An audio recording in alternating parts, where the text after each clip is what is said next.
Cancer's helped me accept help, and I don't think I could do that before. I used to think it was strong to like muddle along and just like suffer almost. Yeah. And now I don't do that to myself anymore. Looking after your mental health is a journey, and the more we share the ups and downs, the more we are able to support each other.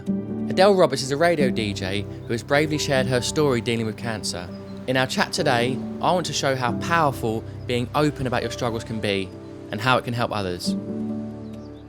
I just want to say as well, congratulations on that women's health cover. Like, what a momentous thing to be on the cover and to be, you know, sharing your story.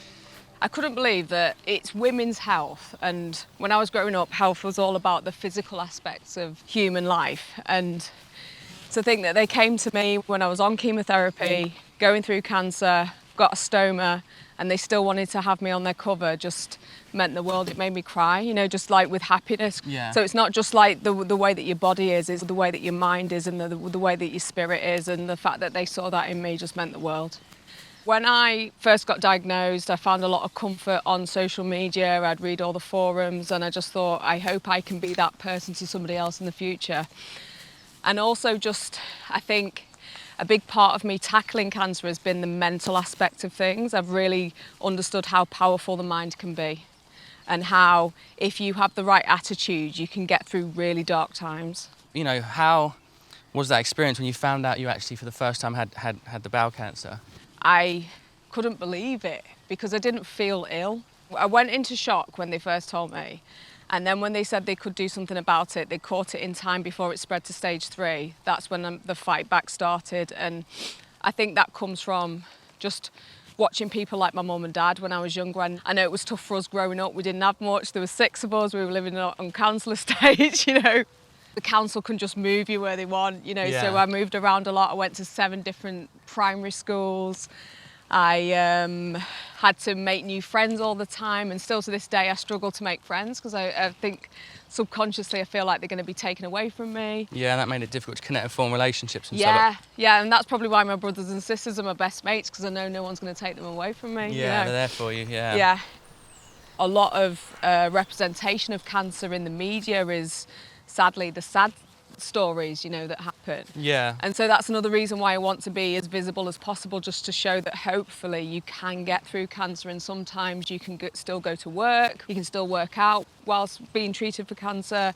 I try and focus on all the positives in life now rather than the negatives, because if I look at negative stuff or I worry about dying, I feel like it'll send me backwards. You can't control life, but I just focus on being in the moment and dealing with what I can control. Since this whole journey with cancer and how social media have been brilliant with me, I really believe in the universe. Yes. A manifestation. I love that. And the good that you put out in the world comes back to you. Do you know what, I totally agree, because I remember listening to The Secret, you know, on like cassette tapes like 10 years ago, and I thought, looking back now, I've seen that everything I've done in my life, I've attracted through that manifestation of just like believing in something and working towards it. And everything I wrote down like on a piece of paper 8 years ago, like goals, all of it came true. Everything Amazing. came real. Were you really driven by helping other people now with your story? Yeah, because I think I used to feel alone a lot, and I used to feel like I was the only person who felt like this, or was depressed, or maybe had an amazing job. Like, I felt so lucky to work at Radio 1, but I felt rubbish inside. So at the moment, I'm very top of mind is to sort of like give back to the people that have helped me through chemotherapy, the people that have helped me through having a stoma, and the amazing NHS. I proudly share the fact that I've got a stoma. There's hundreds of thousands of people in this country, children, older people, people of all ages, that have stomas and probably have like special sort of like considerations that need to be made when they're at places. I'm not ashamed to have a stoma. I'm ashamed I didn't know what one was, you know? Yeah. Growing up, I think that we lived in a very different time. I didn't really see my body type reflected much in media. Thankfully that's changed, but I used to be very ashamed and embarrassed of my body. Even when I used to go in shops when I was younger, I couldn't look in the mirror. I used to just be ashamed and embarrassed. And then when I went on Big Brother, my auntie was big in the bodybuilding world, and I'd done this bodybuilding show just to sort of honour her and try and like pay tribute to her after she passed away. And so I was quite muscular going into that house, and I got like quite a lot of stick for it. People said I looked like a man. People just basically took the mick out of me. And so I think after Big Brother, I just put on a lot of weight because I was just like ashamed of myself and I just wanted to hide away. And I just used to wear black all the time. I just used to want to fade into the background. And it took me a long time to get over that. And I think getting a stoma, I remember waking up thinking, I hope my mind's going to be all right, because I had so much to process. They were like, we're going to remove this tumour and you might be getting a stoma. So I didn't know until I'd woken up from that operation if I had one or not. Right. So the first thing I did was I pulled back my sheets, saw that I had a stoma, and I was like, okay, they've given me one, and I felt all right. Rang my girlfriend, had a quick chat with her. I was like, I'm alive.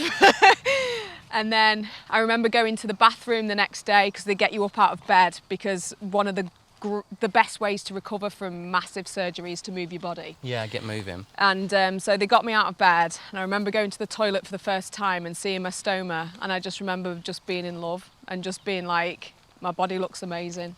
Wow, And so I lovely was that you just, think that. yeah, so appreciative, and I just thought, what an amazing marvel of science that you can have your intestine on your tummy to help you recover from something like bowel cancer, and it can just look so cool.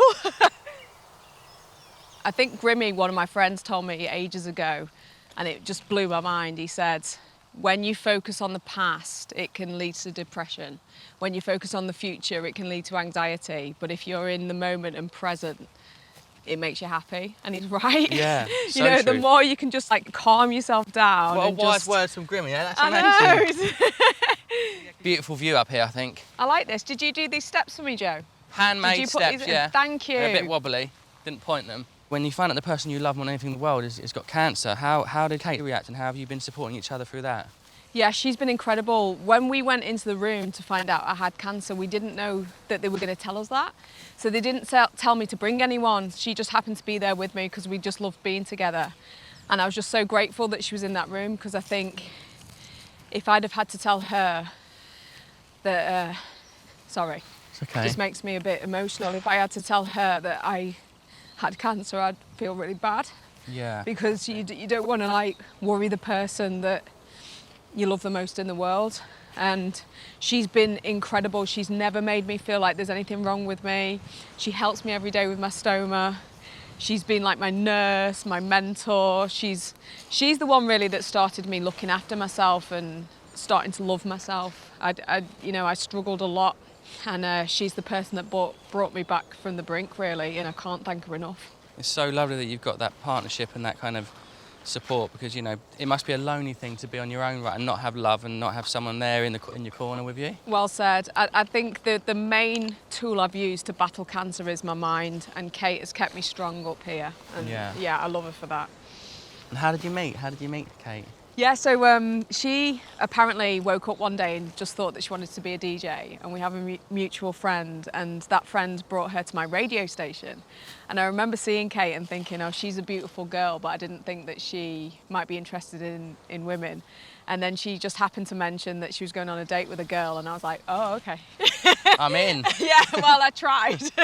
It took me about 2 weeks to get her on board, but then we just like have rarely been apart since for the last 18 years. I think Kate's been that person for me, and so she has been she's been my therapy.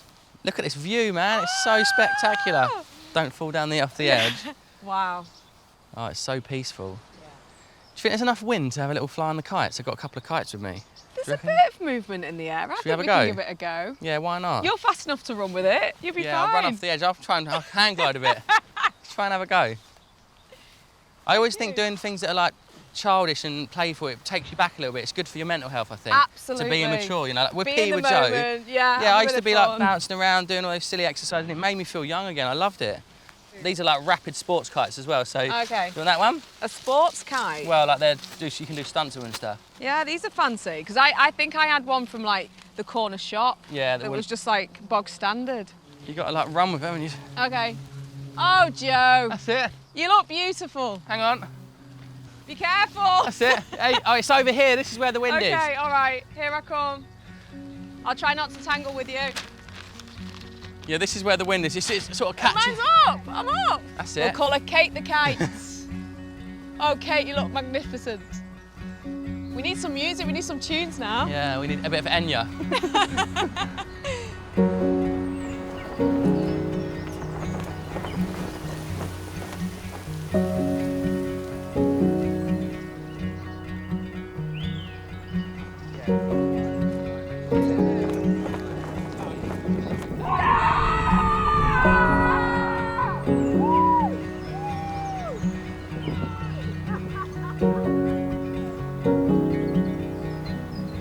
I think I'd like to do something similar to you, just help people, just give back.